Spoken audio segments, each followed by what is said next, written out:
Good evening and welcome to our program with Neal Shapiro this evening. I'm Barbara Ballard, the Associate Director here at the Dole Institute. I would just like to remind you about our power hours, and for those of you who know them as study groups, they continue on Wednesday and Thursday at 4 p.m. I also would just like to remind you that we have our Women's Leadership Series on Sunday evenings from 5 to 6:30, and that continues through November the 8th, when we'll talk about the results of election 2006. November the 2nd, please put that on your calendar, with Richard Ben Kramer, who's an author and a journalist. And we have two special programs for Veterans Day this year, one with Edward Humes on November the 9th, and November the 10th, we would welcome all veterans to come, and we have a special program which will include a keynote address by Buck Newsom and a salute from our ROTC cadets. So we're very pleased that they're part of our program again this year. They were last year for the same time, and November the 10th will be a tribute to veterans. And if you know a veteran, have people in your family that are, we would invite you to please come out. It'll be a short 35-minute program, and then we will have a reception following. And I think all of you would agree that it's extremely important to always acknowledge and to give thanks to our veterans, because they gave their lives for our country. At this point, I would like to recognize Betty Munson. And you will say, who's Betty Munson? Well, we're very fortunate that this annual lecture series is made possible through Betty. Actually, her name is Martha E. Betty Munson. She has a BA degree from the University of Kansas. She's a retired owner, publisher, and editor of the Dodge City Daily Globe. Would you please raise your hand, Ms. Munson? And let's recognize her.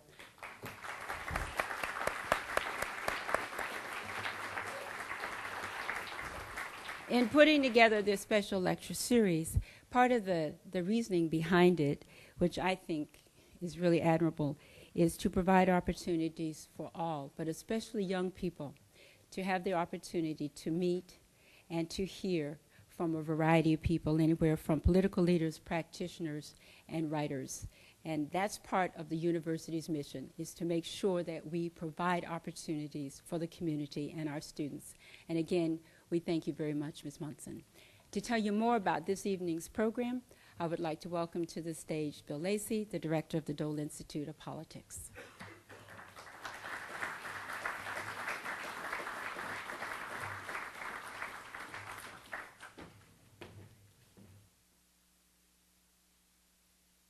Thank you very much, Barbara. Thank all of you. Let me start with our rules on Q&A to remind you of them. We do this at every Dole Institute event, but we love to provide the opportunity for students and members of the community to ask our guests questions. But we do have two rules. Please raise your hand if you would like to ask a question, and our guest will recognize you and then wait for one of the individuals to bring a cordless microphone to you so everyone can hear your question and so we can get it for our streaming video webcast. And also, please do ask a question. No speeches allowed. Thank you for going along with those guidelines. When Betty Muncy suggested the idea of a journalism and politics lecture a couple years ago, I don't think I could have ever imagined having a guest of tonight's stature at only the second Muncy lecture. We're indebted to our Dole Institute friend and this semester's Republican Fellow, Scott Richardson, for helping us get his old friend to speak here tonight. Scott, raise your hand over here.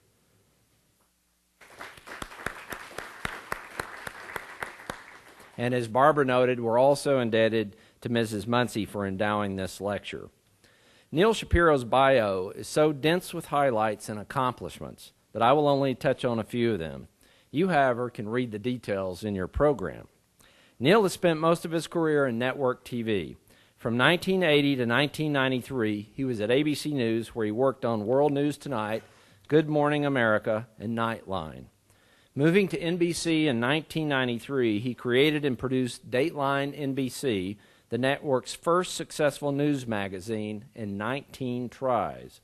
He was promoted, for good reason, to president of NBC News in 2001.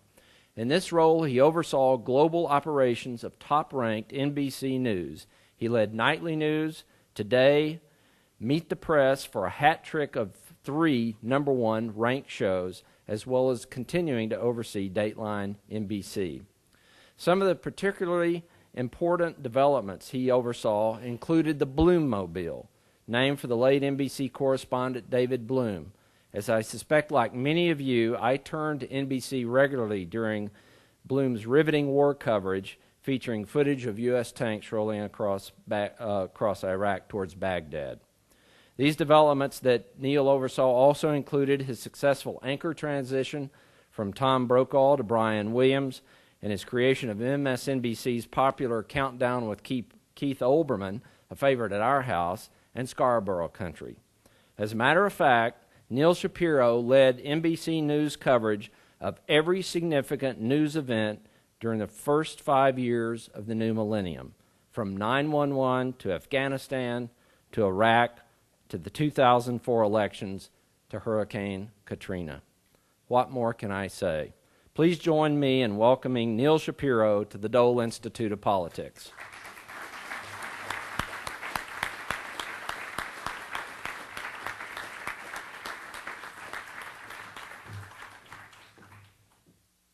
Thank you, Bill. Thank you, everybody. It's really great to be here.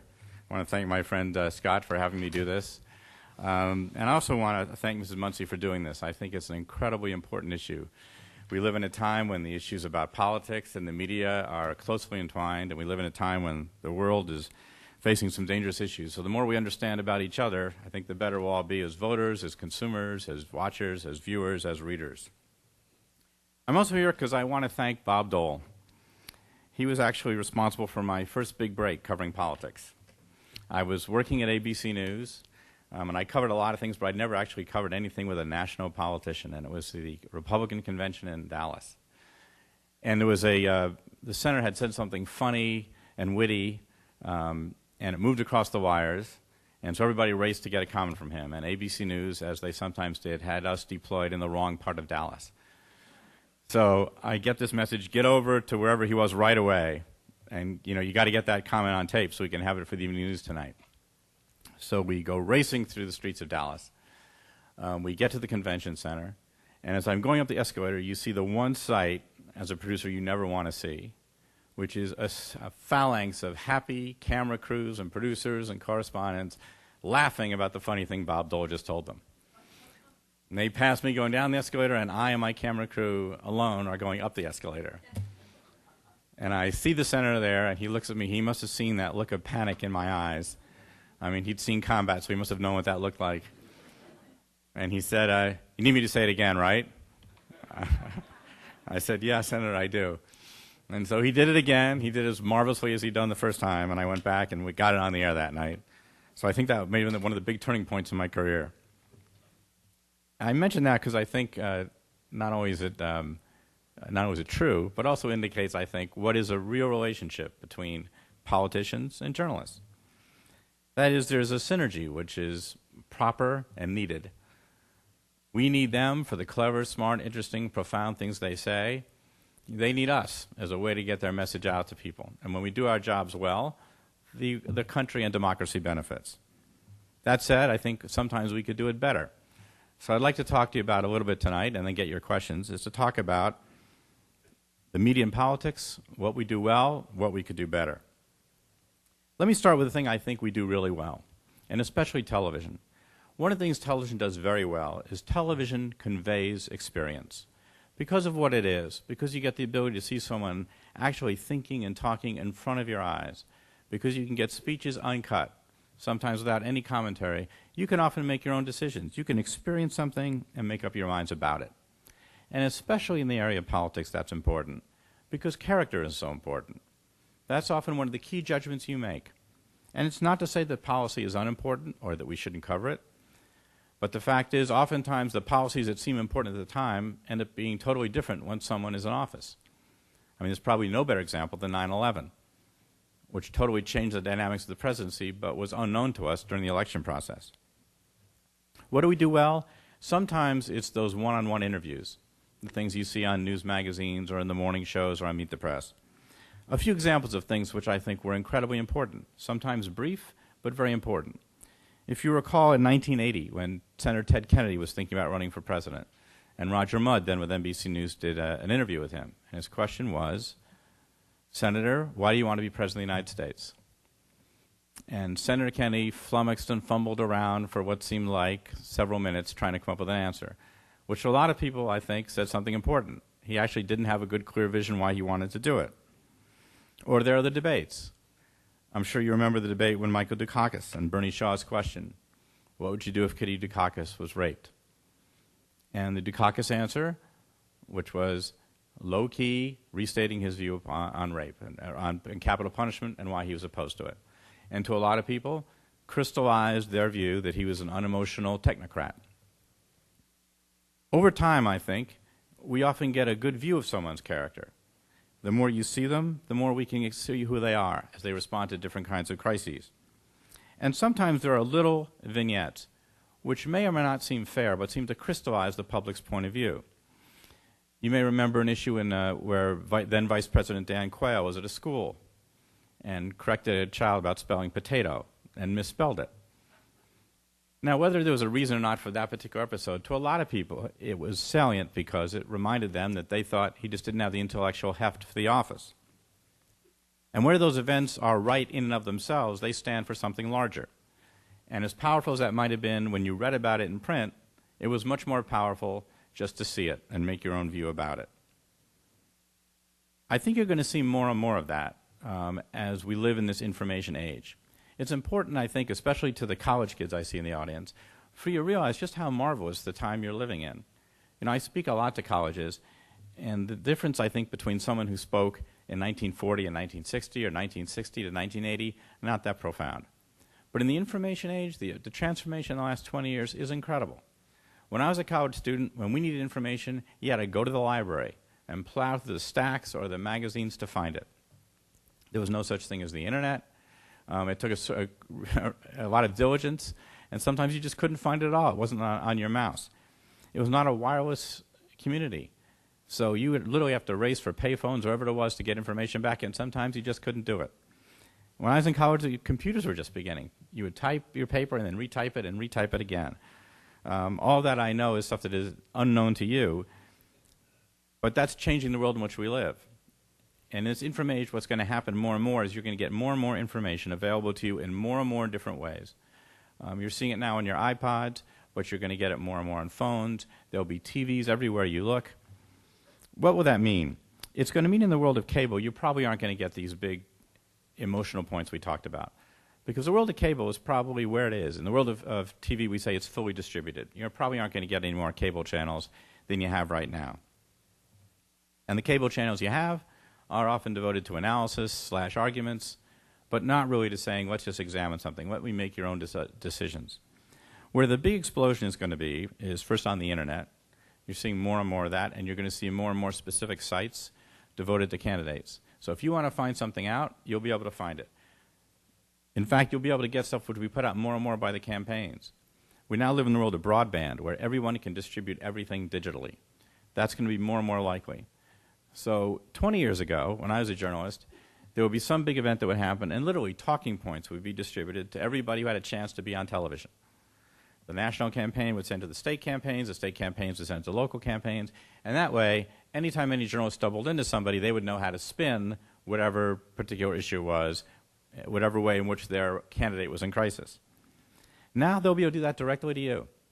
In this election or the next or the thing after that, for anybody who's a supporter, you'll get more than just a newsletter. I think you'll get the clip of the candidate, you'll get your own talking points, you'll be the smart one around the water cooler. Another thing we do well, I think we chart the horse race pretty well.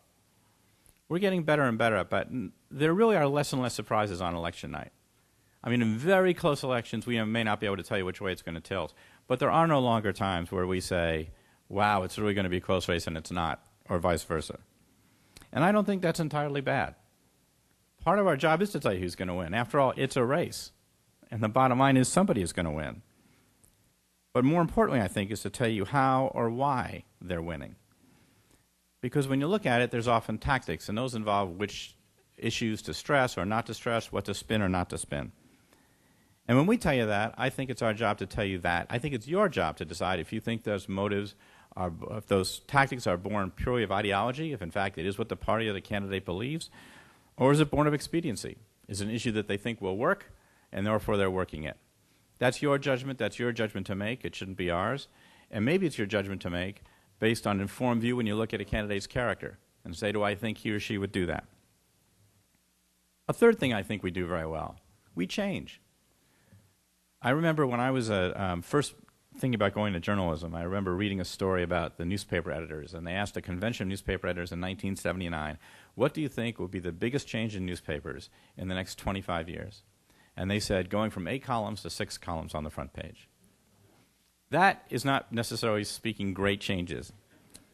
On the other hand, I look at the world I live in television, and just how completely that changes.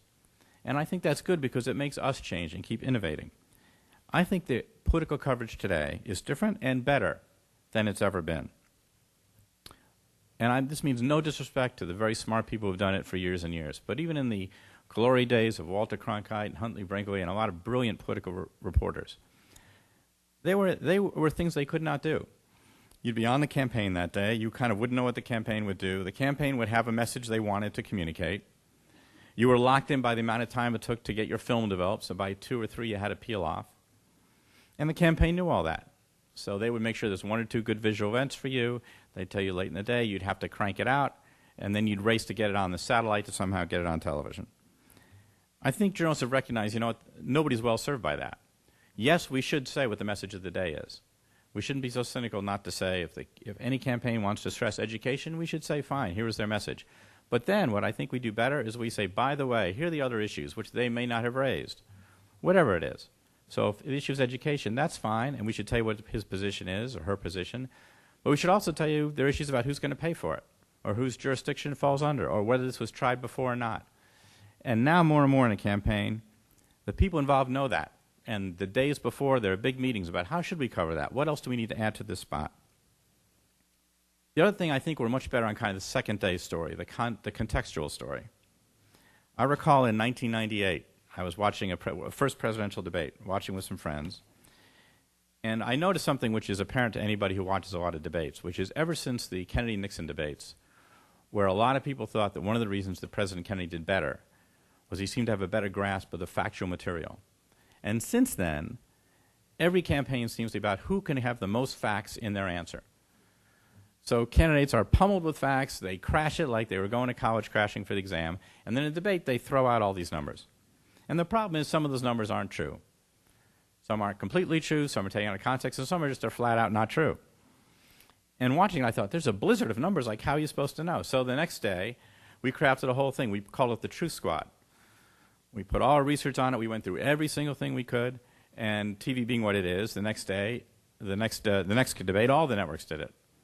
And then the cycle of politics and media being what it is, the next time, the campaign started doing it for us. So we would do it, we would do it, and the Republicans would tell us all the things the Democrats got wrong. The Democrats would tell us all the things the Republicans got wrong. But in the end, I think you benefit from that. That said, what can we do better about each of those 3 things? I said we convey experience, and I think that's true. But I think what we don't do is we don't do enough about the issues themselves. And we have a challenge. I don't know what the answer is, but I think it's to try to find a way to do more of it. What I think we do very well is giving you the characters of people and giving you the personal clashes and that characters face.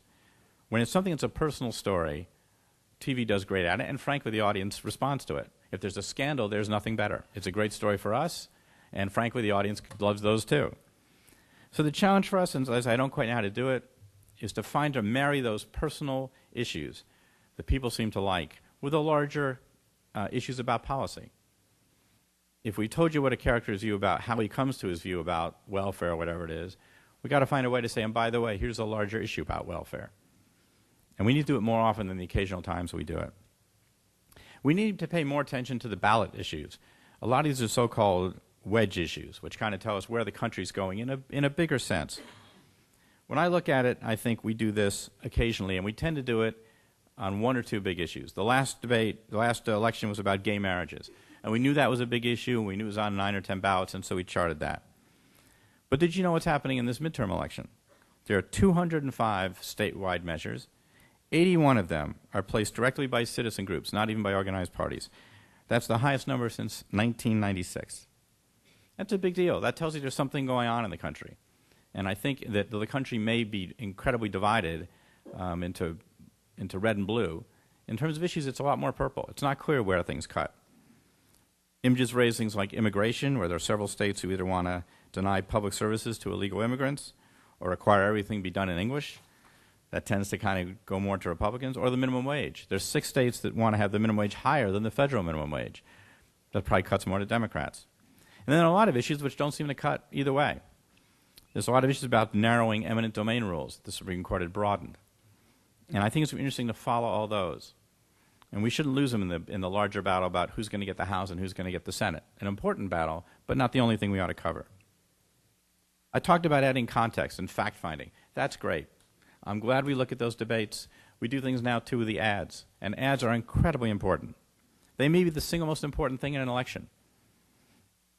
Why is that? Because TV remains incredibly important. As useful as the Internet is, as useful as broadband is, if you want to reach millions of people or hundreds of thousands of people at one time, the best way to do it is television. And why do I know it's important? Because this year they're going to spend $1.6 billion on political ads. And this is an off-year election. That's how important it is. So what do we do about that? We look at those ads and we do a story that says, you know, this ad isn't quite right. I mean, this is an exaggeration. This isn't quite fair. You'll see newspapers will do it too. They'll do one little box and say, here's the ad. And here's the problem. We do that once. If you live in a state where there's a big election or any tight election, you see these ads 15 or 16 times a day. I think we've got to figure out some way to try to get some of that in our regular coverage. Because as journalists, we get to say, okay, fine, we've done it. We've corrected the record. And yet we know that the ads go out over and over again. I said we innovate a lot, and I think that's true. I also think the campaigns tend to stay ahead of us. An example, if you recall, in 1999, an NBC reporter was assigned to Governor Bush's campaign. And she had a video camera, just like the ones you have in your house. And she said to the governor, I just want to do this. It's not going to be on television. I just want to get a sense of it.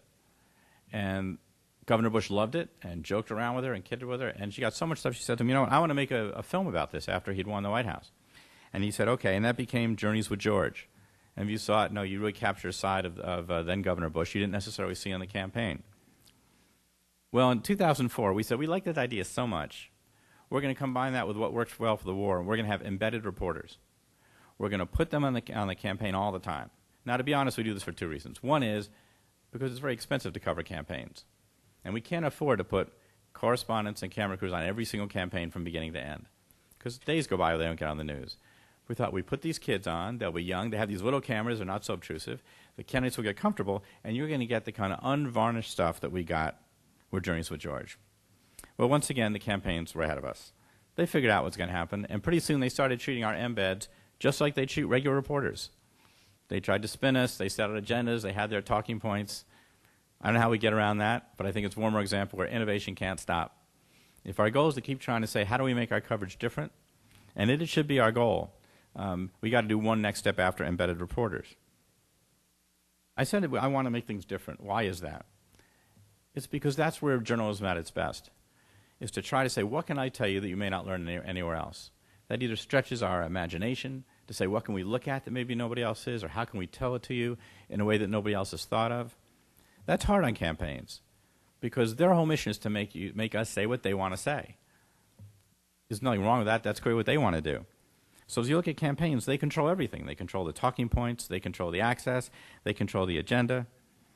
We have to figure out some way to kind of punch through that. And maybe one way is to stop covering the campaigns as formal campaigns. You've seen some of this before.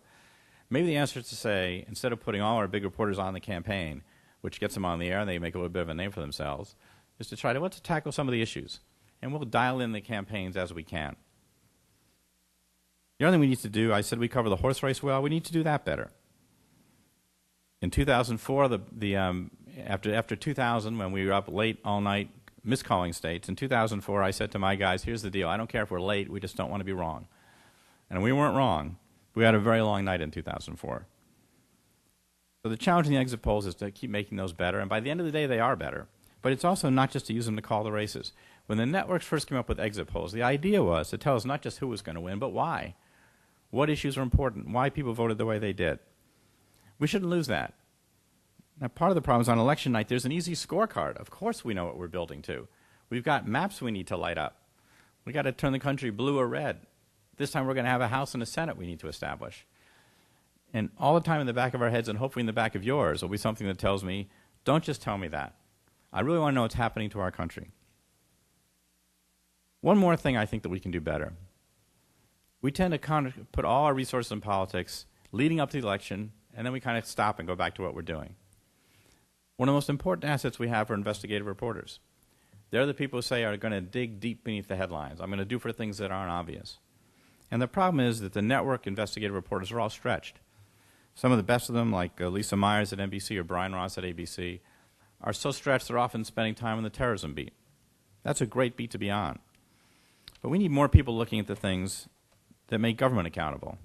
After all, it is your money. These are your choices. These are your representatives.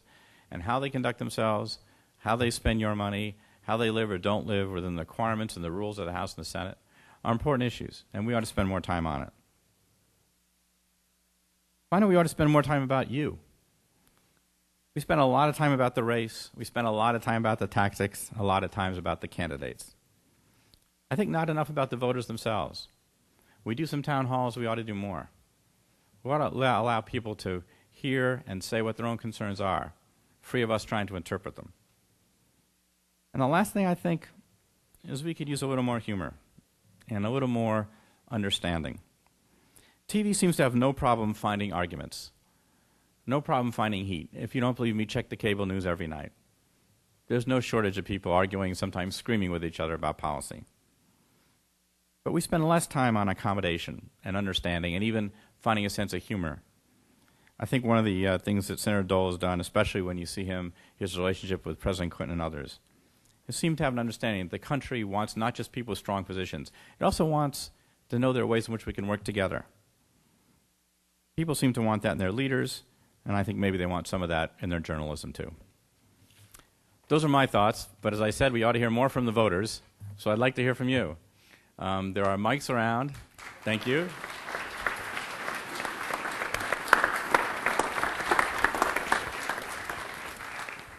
Thank you. So the procedure, if you raise your hands, we have some people here, and I'm happy to answer any and all questions you have. There's some. I'm also kind of backward a little bit, so I can't see. You want to stand up too? Yeah. Okay, I did a little internet research on this, a little bit. Did I mention you can't believe everything you read on the internet? Yeah, I'm aware of that. First, I want to say that I haven't missed Meet the Press in about 2 years, so I really like a lot of the other programming that NBC has put together, including Keith Olbermann, Scarborough Country, a lot of shows like that. That being said, according to a Harris poll in February of 2005, roughly 3 months after the 2004 election, 64% of Americans believed that Saddam Hussein had strong links to al-Qaeda.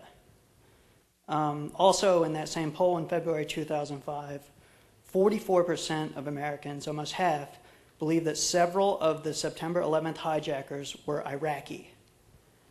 47% of people in that poll, almost half of people again, believe that Saddam Hussein helped plan and supported the hijackers on September 11th. I mean, given the incredible disconnect between reality and the viewpoints of the American people on those topics, what's the media's role there in, I guess, educating the American people, or I just don't understand. I don't know exactly what I'm getting at, but well, let me take a stab at it. Okay, thanks. I do think it's worth remembering this. It is not as if the media are the only ways in which people get information and facts.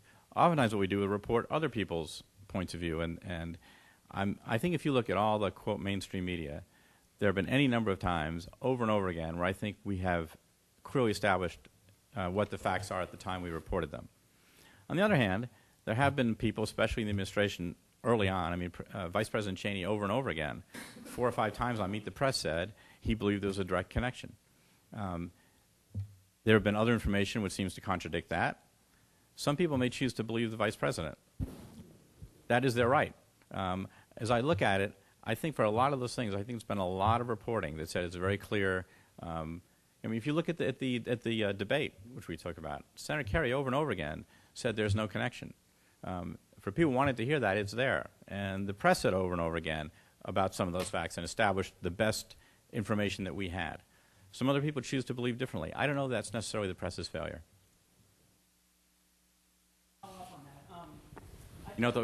President Bush never lets people follow up, but go ahead. Well, I mean, 47% of people thought that Saddam Hussein funded the I mean, this is clearly completely against factual evidence. Is the media even aware that many people believe that? And I just don't understand. Not only are we aware of that, we've done programs asking people why that's true. Well, you look at the example of, during, I'm sure a lot of people in here have seen Good Night and Good Luck and seen how Murrow kind of went in and said, there aren't two viewpoints on McCarthy. There's a right and there's a wrong. He is wrong. I mean, when is it the media's job not to just say that you're being duped, you're being victims of propaganda? I'll leave it. I won't follow up again. Can we get a question over here? Let's wait to get there. Get a microphone. There we go. I'd like to know how much input the anchor has to the evening news of who actually, I know a lot of assistants work with them, but do you, when you were there, were you heavily involved in what was going to be presented on the evening news? Yes, I was certainly involved in it, but the anchors have an enormous say about what goes on in the evening news. All of them and I've worked at both ABC and NBC, and they all have titles which indicate that, which managing editor or so forth. They have a strong say. The executive producer of the program has a strong say, and sometimes the president's news divisions have strong say.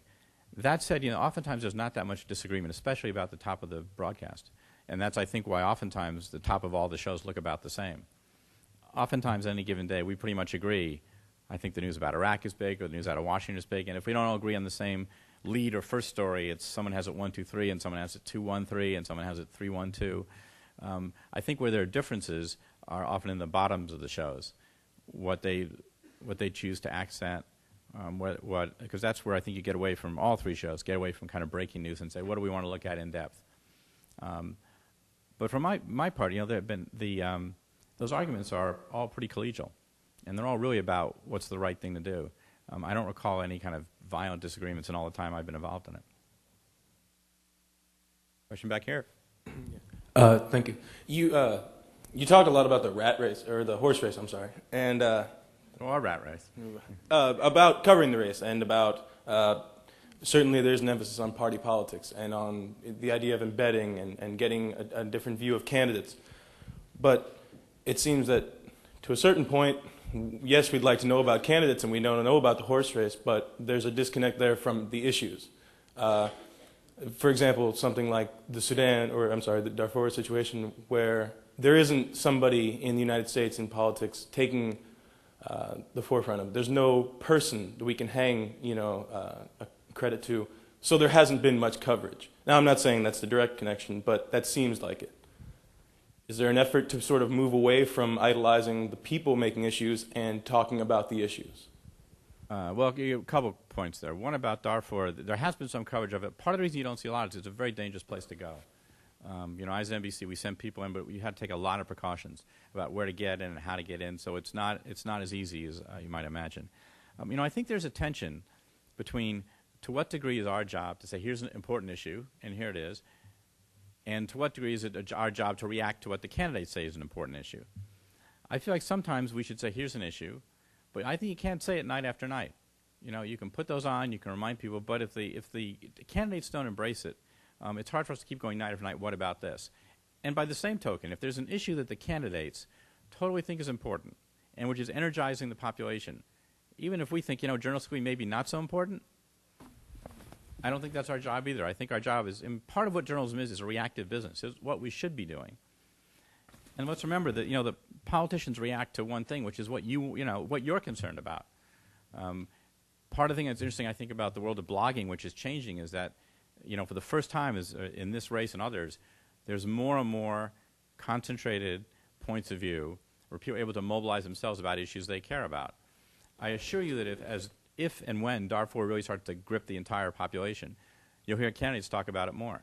In the same way, I think that if you look at what happened in Iraq is clearly maybe the big divisive issue of this campaign. That's why you're seeing everybody talk about it. There was a time when the war's first starting, nobody quite knew how it was going to come out. The points of division weren't so clearly formed in the first couple of weeks of the war. Therefore, there's less division about it. And I would say to that same point, that said, we covered the war as we saw it, as we saw the war unfold, regardless of kind of how it was going to play at home. When the war was going well, we reported that. When the war was not going well, we reported that. And we do that whether we think the country's going to, uncertainly about how it's going to play out at home. May I follow? Just one question. Do you feel this sort of top-down effect, letting the reaction of politicians dictate what's then reported, do you think that would be different if, for example, in your case, cable news stations weren't trying to get ratings, if it was a far more independent news source? Well, two things. If you were a reporter for me, I would say that's not exactly what I said. I don't think I said it's always top-down. I think there are times where we put things on the agenda. And that's why you'll see reports on illiteracy, you see reports on medical insurance, whether it ought to be federally funded or not. They're not particularly in the campaign docket. And we push them out, and if they don't get batted around, we're not going to report them as much as things that do. Because part of our job is to say, hey, what happened today? And that is part of the reason you watch the evening news or the morning news. And if candidates do talk about something, I'll give you a good example about a story where people have totally divided opinions. Remember Terry Schiavo's final hours and how it became a big political issue? Some people in Congress took positions about it. Some people felt that issue had no place in Congress and should not have been reported. Other people felt like that's a definite life and death issue and belongs in Congress and the Supreme Court and elsewhere. I say I don't really know which of those parties is right. What I know is it reached a point where the governor of Florida was talking about it. It may go to the Supreme Court. There were blockades around the hospital, and we have to cover it. So sometimes stories are like that. You have to cover them because they're in the news. And whether you think candidates jumped on those because it was an issue of true fundamental rights to them, and you think some candidates felt it was a matter of life and death, and that's why they did it, or if some thought it was a matter of political expediency, and they wanted to make points with one group or another, at some point it doesn't make a difference. It's a big issue, and you need to cover it. Let's wait. Can we get a mic right here? Do you agree with the constantly reiterated statement that we are not receiving all the news from Iraq? Is there some mysterious something over there that you're not telling us? No, I think the things we have a harder time telling you are, I think there clearly are some parts of Iraq that are peaceful. It's also the parts where there are not a lot of people in Iraq. Those are peaceful, or there's incredibly homogeneous populations. And there have been some successes. There's much better education than there used to be, certainly when Baghdad fell. And we do tell you some of those stories.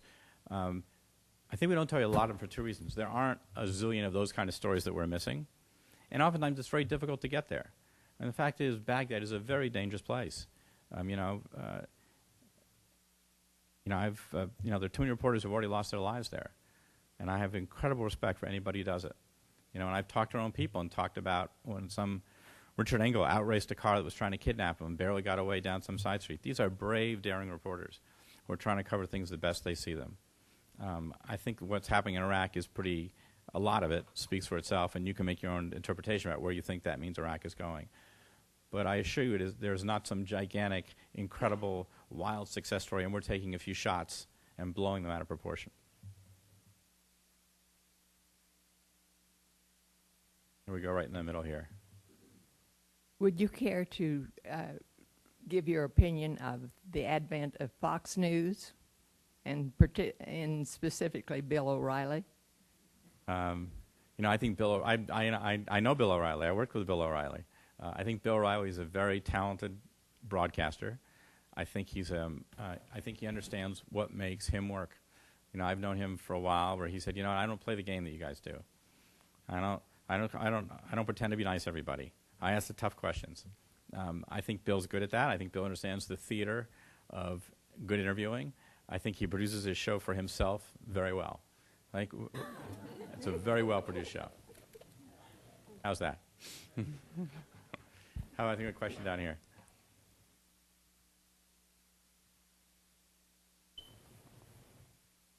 There's some evidence that fewer people are watching television and fewer people are reading newspapers.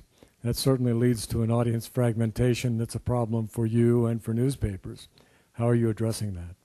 Well, it's clear the audience is fragmenting. I think part of the challenge for us in the media is to try to make sure that we move our content onto multiple platforms, so that the great reporters that broadcast organizations have and the great reporters that print people have show up more than just where they are. And so you live in a time when you can check your BlackBerry or your cell phone for information that's there too. And so when you get in the morning, you want to download it onto your iPod, something is there too. It's a big challenge because a lot of these organizations were built to satisfy one fundamental need. In print, it was to get out the paper. In broadcasting, it was to get on that broadcast. We've got to find out ways to make sure that we do much more than that while still protecting the basic brands that we have. But I think the advantage that we have, even though things fragment, I think what people still want is authenticity and accuracy. I think these brand names mean something. The challenge would be to try to make sure we extend it and not dilute it at all the economic pressures we face. Over there. You've indicated that things are changing rapidly in the whole media area and news and that. We're sitting on the campus of a university, and I'm just curious as to, are there any relationships, and I don't know if that's the right question, but a formal relationship with the media that helps the universities establish training curriculums and so forth for our future reporters and writers or whoever they are? Is there any effort, organized effort, to help assure that we're up to date with our universities and how we train our students and educate students and so forth to prepare for the future of the media? I can't speak to every individual university. I can say that there are a number of interns that I've always seen come through from this school and others, and I've always been very impressed by them. I think that there's going to be a big challenge. We're going to need smart young people to be the next generation of great journalists. And I think as long as the people want to do that, and as long as organizations are smart to reach out, you'll have those kind of relationships. We get a mic over here? Back there. And maybe say what? We have mics back there. We'll get 2 questions up here. So let's do this and then have somebody come up here. I was wondering if you could speak to, since these news corporations are such big business and ultimately out to make money, how do you separate the making of money with giving the news? Well, I think the question is how do you make sure that your ability to gather the news isn't impaired by a company which cares only about profits? But you know what? Nobody gets into any business to lose money. They're all businesses. We have salaries to pay. No journalists want to volunteer to do this for free, or very few do. So you can't do that. There's nothing wrong with a company making money. They have to make money. They have to make money to cover the things we do and reinvest to keep getting in to deal with the technological revolution we're living in. What would be wrong, and I haven't seen it, would be if big corporations start to impose their political views on news organizations. In my time, that never happened with Disney or GE. I now know there's some cutbacks at NBC. We'll see what those are about. The only difference I feel is that there was a time when news organizations were part of smaller broadcasting companies.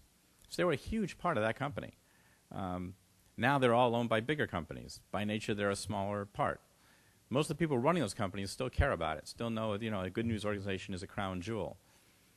But I say this as a journalist, I don't know if everybody else in the corporation believed it, but I think there's a difference between working in news and working in the nuclear power division, or working in the flange division, or whatever it is. Those products are all important, but these are the public airwaves. You have a responsibility to the public when you do news. So I think that ought to be treated differently and be treated more sacredly. You talked a lot about innovation, and I understand your background is obviously in broadcast, but do you feel that there's a market for print journalism still? Do you see that in the future? Totally. I mean, I think print journalism is incredibly important, and even still, print journalists help set the agenda for a lot of newsrooms. Print does, every certain media has its strength. Among the strengths that print has is time and the ability to write long pieces and not to be on deadline.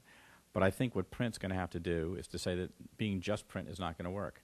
I think when some newspapers put their product on the internet and it's just the same thing that was on the paper, that's crazy. What you have to do is produce the content that's appropriate for the media you have. Some of the best reporters in this country work in print. We need to extend their work. We need to find out better ways to show it off on the internet. Maybe find ways to make it part of somebody else to show it off in broadcast.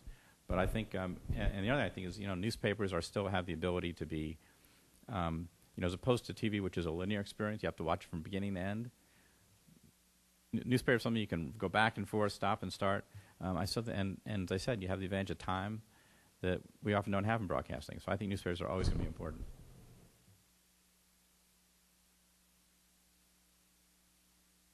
Is there a question over here? There's a question right here. There we go. What does NBC need to do better? Well, you know what? Frankly, it's not my headache anymore. But I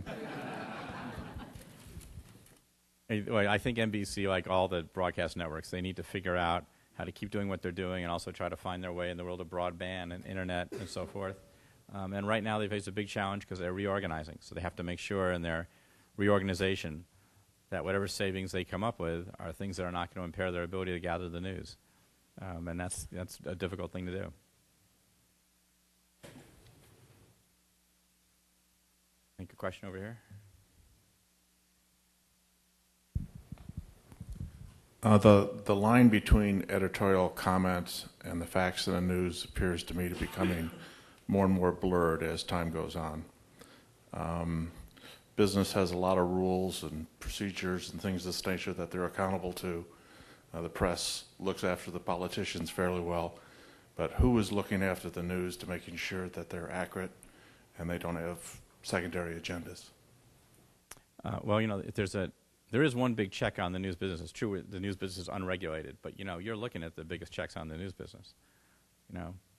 You all get to vote every day with your clickers.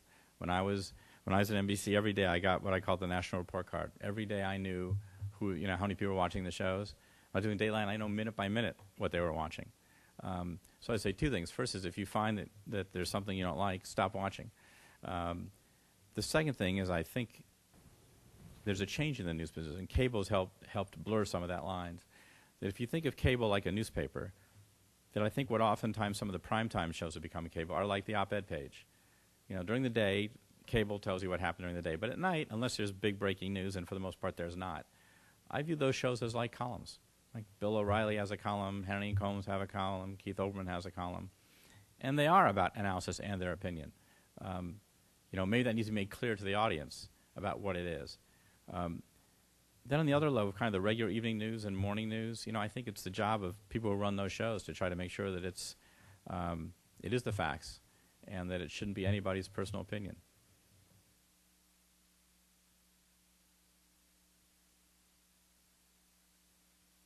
Talked about the importance of having more humor in journalism. Have you any suggestions about how journalists can develop and keep their sense of humor while keeping the reporting objective? I think of people like David Brinkley. I think David Brinkley was a guy who looked for kind of wry moments, things which seemed gentle humor, didn't particularly skewer anybody, but it did point out some of the things which I think that news didn't always have to be taken so seriously. And there may be times, I look at ABC News, and at the end of the This Week program with George Stephanopoulos, they do a thing called the Funnies. And they take a little bit of Jon Stewart and a little bit of Jay Leno and a little bit of David Letterman, whoever else is around. It's just a little touch of the show. But I think it's okay to say, guess what, you can laugh a little bit.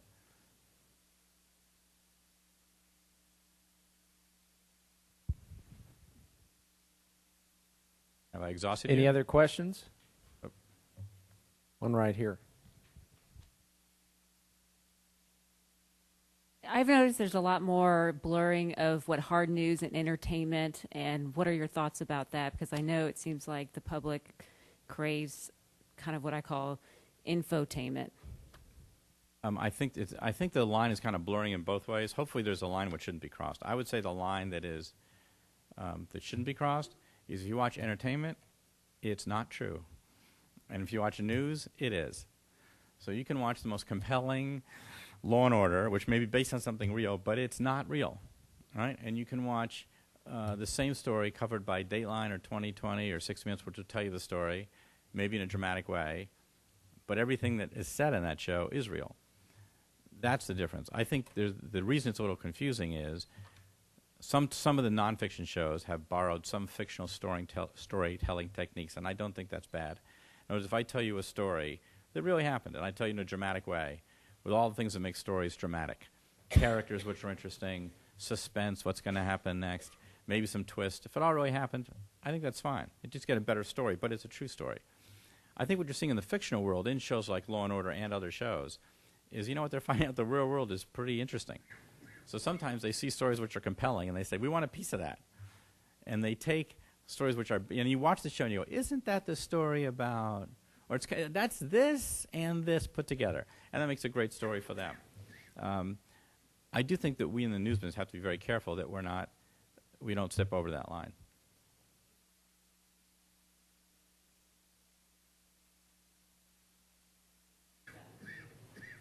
But, the kind of, look, I do think there's more and more, it's interesting, those are video, which a lot of those are seen on shows like Entertainment Tonight, which actually aren't news shows, but look like news shows. But to the degree that some of that is in television, it's not really in the evening news. It sometimes is in the morning news. Sometimes I think there's too much of it. On the other hand, sometimes I think it's 3 hours in the morning, and if everybody truly is talking about it, to spend a little bit of time on it is okay. To be obsessed about Paris Hilton, I would say this frankly to anybody, is probably not worth your time. Okay, that seems to be the questions for tonight. Please, let's thank Neal for coming. Thank you.